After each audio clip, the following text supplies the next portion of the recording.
India is a rapidly industrializing economy facing a difficult geographic reality. It possesses very limited domestic reserves of fissile uranium. This chart shows the disparity between India's uranium supplies and its massive volume of thorium. However, thorium is fertile rather than fissile, meaning it cannot be used directly in a standard reactor. On April 6, 2026, the Kalpakkam nuclear complex in Tamil Nadu reached a technological turning point. The indigenously built 500-megawatt prototype fast breeder reactor attained its first criticality, initiating a sustained nuclear chain reaction. With this facility, India is now one of only 2 countries, alongside Russia, to operate a commercial fast breeder reactor. This criticality initiates a metallurgical bridge designed specifically to resolve the country's uranium shortage. Dr. Homi Jahangir Baba anticipated this resource imbalance decades ago. His solution was the 3-stage nuclear power program, an engineering blueprint designed to manage India's specific resources. The program's operation depends on a closed nuclear fuel cycle. In a closed cycle, the spent fuel or waste product from one stage is reprocessed and used as the primary fuel for the next reactor stage. This differs from the open fuel cycle used by many nations, where spent fuel is treated as waste and placed in long-term storage. The 500-megawatt reactor functions as the Stage 2 engine. Its role is to multiply fissile material and eventually supply the necessary fuel for Stage 3 thorium-based reactors. Stage 1 utilizes pressurized heavy water reactors, the starting point of the cycle. These reactors consume India's limited natural uranium to generate baseline electricity. The process produces spent fuel containing plutonium. This plutonium is recovered through chemical reprocessing, closing the first loop of the cycle. The recovered material becomes the fissile input required to start the Stage 2 fast breeder reactors. By treating nuclear waste as a high-value asset, the program creates the conditions necessary for the physics of the breeder reactor. Fast breeder reactors are defined by their ability to generate more fissile fuel than they consume. The design of this reactor by AHWR omits a moderator, allowing neutrons to move at high speeds.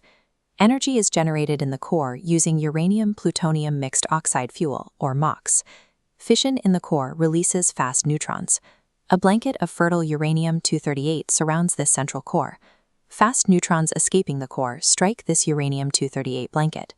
Through transmutation, the fertile uranium-238 captures a neutron and transforms into fissile plutonium-239. This newly bred fuel is then extracted and recycled back into the reactor. Here, the rate of fuel creation in the blanket exceeds the consumption rate in the core. This mechanism serves as the proof of concept for the final transition to thorium. India's thorium reserves remain mostly untapped because thorium alone cannot power a reactor. The Stage 2 reactor acts as a bridge by using a thorium blanket. Fast neutrons from the core bombard the fertile thorium-232. This neutron capture transmutes the thorium into a new isotope, uranium-233. This bred uranium-233 is the fissile fuel required for Stage 3 thorium-based reactors. Stage 2 functions as an isotopic refinery, a machine designed to convert thorium into the primary fuel for India's long-term energy cycle. India's current nuclear capacity is 8.78 gigawatts, roughly 3% of the country's electricity generation. Capacity is projected to reach 22.38 gigawatts by 2032 through both domestic reactors and international cooperation. The nuclear energy mission, outlined in the 2025-26 budget, targets a capacity of 100 gigawatts by 2047. This includes a 20,000 crore rupee investment in small modular reactors, with plans for 5 indigenous units to be operational by 2033. To facilitate this growth, the Shanti Act of 2025 modernizes the regulatory framework and allows for limited private sector participation.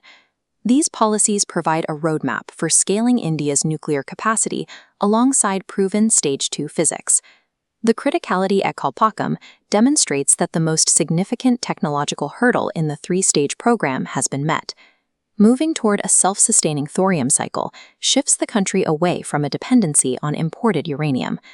This continuous power source supports India's goal to reach net zero carbon emissions by 2070.